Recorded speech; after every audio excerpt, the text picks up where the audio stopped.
What's up, guys? Jason up, New Age Revolution Cave for another video. I think that's what we call it. We do videos here on the channel. That's right. And for the last since I got the plant that you see over my shoulder, when I got the plant from an estate sale from a neighbor 2 or 3 doors down who unfortunately passed away. I brought the plant home and I smelled it, and this smells identical to my grandmother's house. That's no exaggeration. It's 100% identical, and it brings some feeling. But it also got me thinking about my grandparents on my mom's side. This is grandparents on my mom's side. I did have grandparents on my dad's side, but for whatever reason wasn't as close. So it got me thinking about my grandparents, and I figured I'd come down here and reminisce a bit and do a whatever happened to our grandparents show. I don't know if any of you from my era, our era, have your grandparents still. I would assume that some of you do, and I would assume those grandparents are probably in their 90s or 80s. If my grandmother were alive today, so she died in 2009, and that's 14 years ago, and she was 69 when she died, so she'd be 83. So people live to be 83, certainly. I don't know. But anyway, whatever happened to grandparents? Whatever happened to our grandparents? And this is going to be more of a memorial kind of thing, a reminiscing of life with my grandparents. Longtime friends of the channel know how important and influential my grandparents were in my life, certainly in my childhood. But I never really told the whole story until now. So let's do it. Let's recap. And there will be some childhood photos thrown in here. That's right. You'll see some awkward childhood photos so that you can get more of a visual understanding of the people that I'm talking about. So I was first born to young parents. I think my mom was 19 or so when she had me. And rumor has it, legend has it, that I was immediately put on a very high pedestal by my grandparents. In fact, as I found out later in life, a higher pedestal than my mother was placed on by her own parents. But I was immediately worshipped. Again, legend has it that my grandfather, he worked for he was always a transmission guy. He worked for a transmission mechanic in Rochester. The transmission, the #1 transmission shop in Rochester, New York, called Milton Ron's. That means nothing to any of you, but it was kind of in downtown, you know, the city, and on his block where his shop was a sporting goods store, and apparently he went and bought me every sporting good that he could think of right before I was born. So I was born with a basketball and a football and a baseball and hockey sticks and things like that. And apparently the hockey sticks were on my baby wall, you know, my nursery. Obviously I don't remember much of being a baby with my grandparents, but I did know that even after my 2 sisters were born, I was still #1. I was still their favorite by a long shot. And I would have, before I moved in with them, I would have frequent sleepovers. I would sleep over my grandparents' house. My grandfather would sleep in the spare bedroom, and I would sleep in my grandma's room. And it was great. You know, it was you know, TV, cartoons in the morning. It was always a Friday to a Saturday or so. And it was, you know, it was breakfast in the morning with my grandfather and my grandmother, and then cartoons. But it wasn't just a sleepover where it was like, we don't have anything to do. It was always, let me take this child out and let me buy him whatever he wants. And that was always going to happen. The toy stores were a frequent The LJN collection would grow and grow and grow every time I went to my grandmother's, and I got whatever I wanted.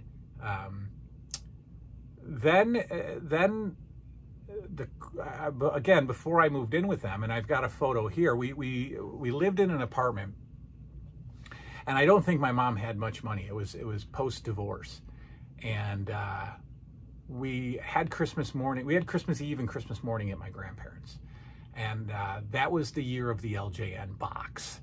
That was the year, I think it was 87. No, it was 86, I want to say. I think it was 86. Christmas of 86 was the refrigerator size box. Not refrigerator, I'm sorry, like a stove box, a dishwasher box. It was a nice big square box. And they loaded that box up with LJN figures, with bendies, with AWA figures, and with thumb wrestlers, and then put a piece of wrapping paper just over the top of the box. And when I opened that, that's my number one Christmas memory right there. And I believe that was, heavily contributed to by my grandparents. I think they funded that year's Christmas for the most part. That is my number one Christmas memory, getting that box of LJN figures. The sleepovers continued, the closeness with my grandparents continued until I was about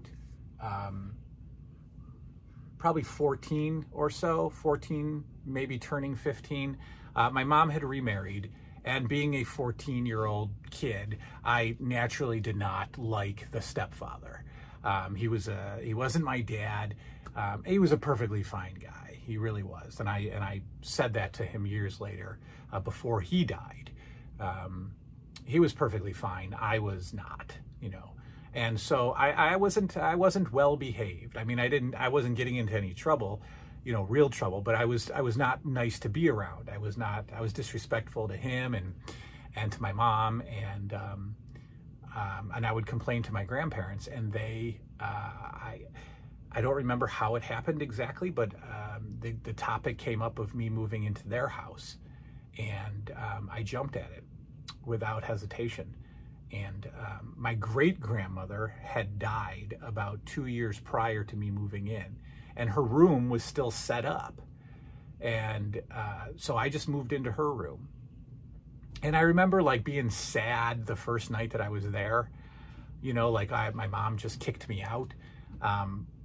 And so, what does your grandmother do? She comes in and she says, would you like to go out to bingo? Will bingo make you feel better? And I was like, of course bingo will make me feel better. And so my grandmother took me to play bingo with her, and that was great.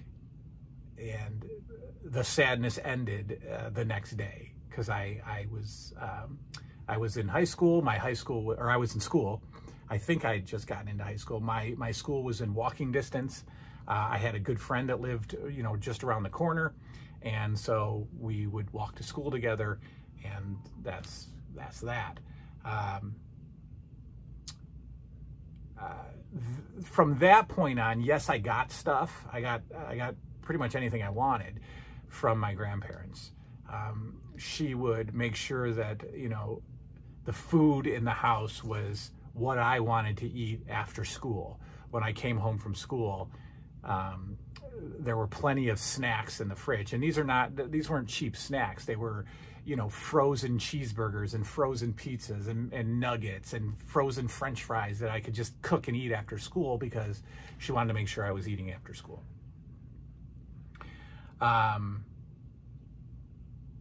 And it was good, and they parented me differently than my mom would have. At this point, again, my parents are divorced, and my mom is not really,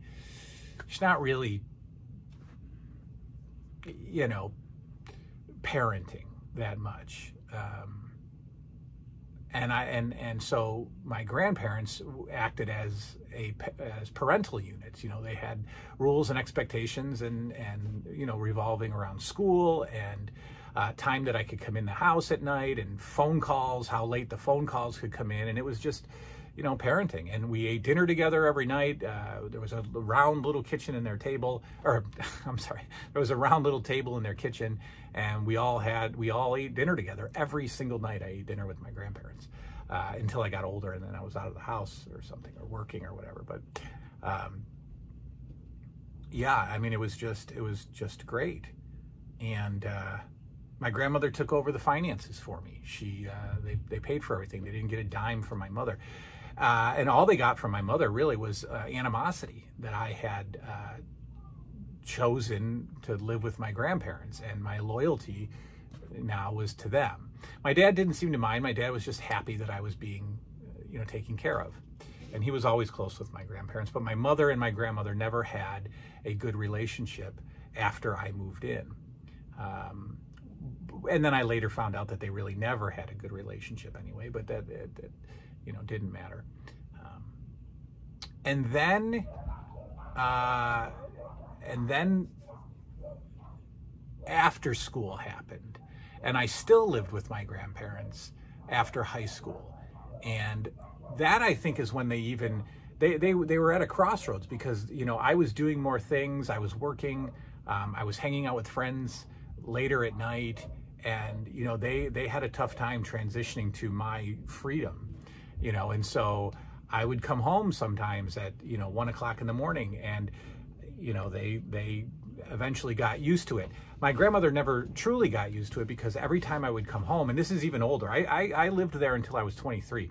I moved out for 6 months when I was 21, failed miserably, but at 22 I was going out, and I was partying and drinking and coming home at 3 o'clock in the morning. And my grandmother would always have a plate of food on the counter for me at 3 o'clock in the morning. And that's crazy, because here I am stumbling in the house, intoxicated. And, I take my plate of, mashed potatoes and meatloaf and corn up to my room and eat it at 3 o'clock in the morning, because she wanted to make sure that I was eating. I had part-time jobs when I lived there, and they were always, supportive of that.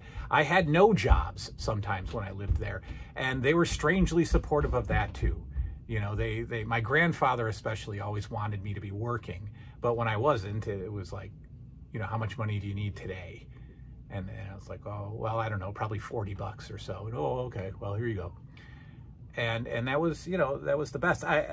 They are fully responsible for the room. They are, the memories that were created there, the over-the-top funding of Christmases. My over-the-top Christmases for my children are directly from what my grandparents did. Me taking my kids to Target to buy something completely unrelated to a toy, but yet coming home with a toy is completely because of my grandparents. Was I greedy and selfish? No, I was a kid. And, she wanted to give me stuff. And I, as a kid, wanted to take it. And so we had a good relationship like that. She wanted to give, and I wanted to take. And it was awesome. And it's made me the kind of parent that I am today. I'll tell you, the childhood memories are wonderful, and I just, a ton of stuff with them. But I think my love for them actually intensified in adulthood. So like I said, I stayed there until I was 23, with a 6-month break when I tried to move out on my own and failed miserably, like I said. But after I met children's mother, we dated for about a year before we moved in together. We got an apartment, and I moved out when I was 23, and my grandparents weren't ready for that. We had a few conversations.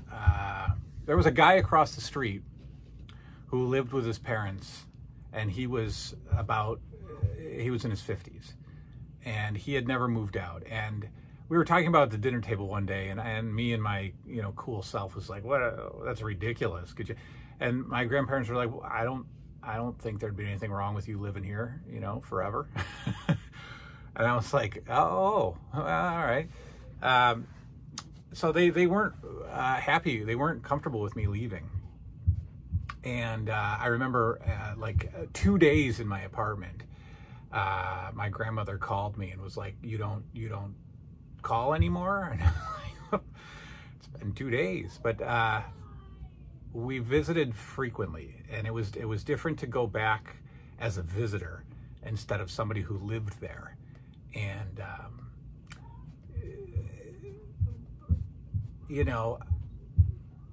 we had a different relationship, because now I was a guest in the home, and I was grown up because I had this serious relationship going on, and I was living with a person, and I was suddenly this grown up, and I was in college, and I was working towards this degree, and they saw me differently. They saw me as or I was trying to be a grown up, but I think in their eyes I was still just me, little boy me, who they took care of. And they treated me as such. My grandmother and the children's mother had a bit of a tug of war at one point over Christmas presents. My grandmother wanted to take me to the mall at Christmas and buy me clothes. And the children's mother had a fit and was territorial and was like, your grandmother doesn't buy you clothes. That's ridiculous. And I was like, what? She's been buying me clothes since of course she buy. And it just caused a big fight. And I was not willing to let it go. I wanted my grandmother to do whatever she wanted for me. And it didn't go well. She made sure that she still sent food, that she still sent frozen, chicken noodle soup and frozen chili and her famous goulash. She still made sure to do that. And then they got older, and I remember there was one of the worst decisions I ever made was because Christmas Eve was always celebrated at my grandparents', always, and it was the first Christmas that I was with the children's mother, and I chose to go to her family's house for Christmas Eve, and my mother went somewhere else, and my sisters went somewhere else, and so for the first time in history, my grandparents had nothing on Christmas Eve, and I still haven't forgiven myself for leaving them by themselves on Christmas Eve. Full of regrets there, and so the tide was turning and things were changing, and they didn't like it, and it took them a long time to accept that I was grown up and that I had left, and I think it took me a while to realize that too. And then they got older and they got sick.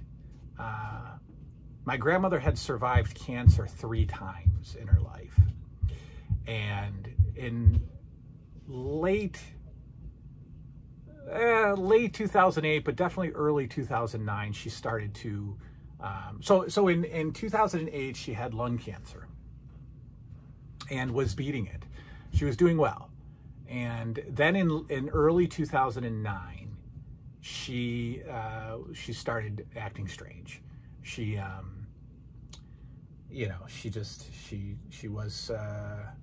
had brain cancer. And it was affecting everything, and she was odd. She was acting odd, and I don't know where I was at in my mind at that time. I don't know if I was thinking that she would beat brain cancer, but she certainly didn't. And she was diagnosed in late January or so or early January of 2009, and was dead by March. She died March 6th, 2009 of brain cancer. And I saw her the day before she died in the hospital. And now at this point, my sisters had completely stopped talking to her. My mother had stopped talking to her, and I was the only one left. And again, I continued my role, and I came full circle. I was their favorite, and they took care of me. And at the end of their life, they were my favorite, and I took care of them. I was my grandparents' gardener. I was their accountant. I was oftentimes their, their delivery service. I did as much as I could for them. And one big family battle was they changed their will. They changed their will and left everything to me, literally everything to me. And that drove an even bigger wedge in between them and my mother and sisters and those guys, a wedge with me too. But it didn't matter. It didn't matter. So after she died, I don't have great last memories of my grandmother. Seeing her in the hospital was awful the night she died, the night before she died. It was awful. It wasn't a pleasant final image by any means. And when she died, my grandfather, who had had bone cancer right before my grandmother had brain cancer, my grandfather put his bone cancer on hold for a year to take care of my grandmother. Then when she died, he got sick again. He just started acknowledging the bone cancer. And he was sick with it for until 2011. February 2011 is when he died. And so he and I were without my grandmother for a good year and a half or so, 2 years. And again, I did everything, but even more, because my grandfather didn't know how to do anything. My grandmother had done everything. My grandfather didn't know how to use an ATM card. He was sick. He couldn't go to the store. At one point, he needed injections into his belly. Me and his sister shared that responsibility. And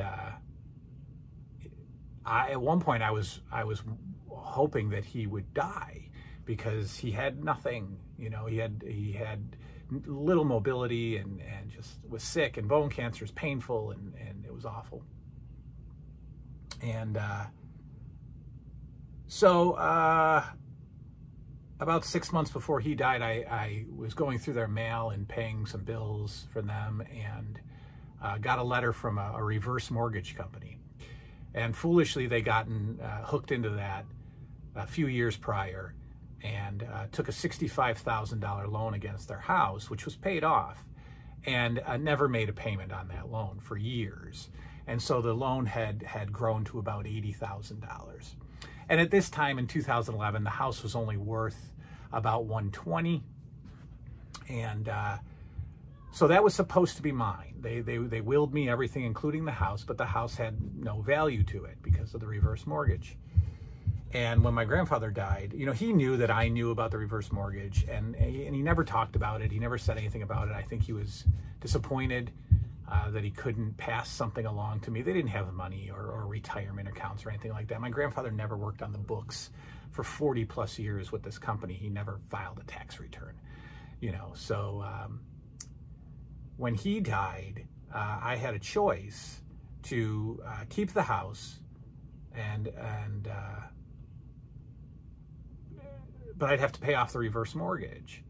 And, you know, that wasn't going to happen. So I ended up giving the house to the reverse mortgage company, and it sat vacant for a decade, which is just disgusting. I've told the story of the person who lives there now and my experience there. It's at Christmas time. There, if you go back in the channel and look at Christmas videos, there's a story of her. But I was cleaning out the house, and my grandfather had told me, and as he was getting sicker with cancer, he wasn't all there mentally either. And he had told me that there was something in the house for me, that there was money in the house, but he wasn't going to tell me where until it was time. And he never ended up telling me where. But when he died and I was cleaning out the house, I found a purple velour Crown Royal bag that was full of money, and it was $18,000. And so from the time that my grandmother died to the time that he died, my grandfather somehow socked away $18,000 for me. He was living on hot dogs at the time, so he didn't have a lot of expenses. So whatever money he got from disability or Social Security or whatever, he just put into a bag. And so without being able to will me anything, he gave me $18,000 cash. And that was the year after I bought my house. So, you know, I had bought my house probably 2 years, probably 2 years before my grandmother died. I bought my house, I think. So anyway, the $18,000 just was a nice little thing to put in your checking account. And it was kind of an ultimate payback, not a payback, an ultimate thank you and an ultimate I'm sorry that, you know, we left you everything, but we left you nothing. The monetary contribution means nothing in the grand scheme of what they contributed to my existence. I think my grandparents prevented me from going in the directions that my sisters did, which was dropping out of school, getting into drugs, unfortunately, one losing their life as a result of drugs. They wouldn't have allowed me to do that. I wasn't even allowed to have girls in my room at any age at all until my children's mother, because they trusted her and she was a good girl. And so she was allowed in my room with the door open. But prior to that, no girl was allowed in my room. And I was going to school and I was going to college and I was going to do these things because they said so. And so had I not lived with my grandparents, I think I would have gone down a bad road for sure. I mean, I have an addictive personality. I certainly would have gotten involved with gambling pretty heavy. I probably would have gotten involved with drugs, but they weren't going to have that. So that's the grandparents. The house is now, inhabited by a nice woman who I've met, who knows me, knows my story, knows the story of my grandparents. That's pretty cool. We see each other at Christmas time. And those are my grandparents. Those are my, the biggest, heartache is not having my children before they were gone, so that they could have met them and spoiled them, because they would have. And my kids have missed out. My kids have missed out on probably the best grandparents that they could ever have by far. And I miss out. I miss them. So anyway, that's that. That was a trip down sad lane. Tell me about your grandparents. Where are they? And what did they do for you in your childhood? All right, that is all. Good night now.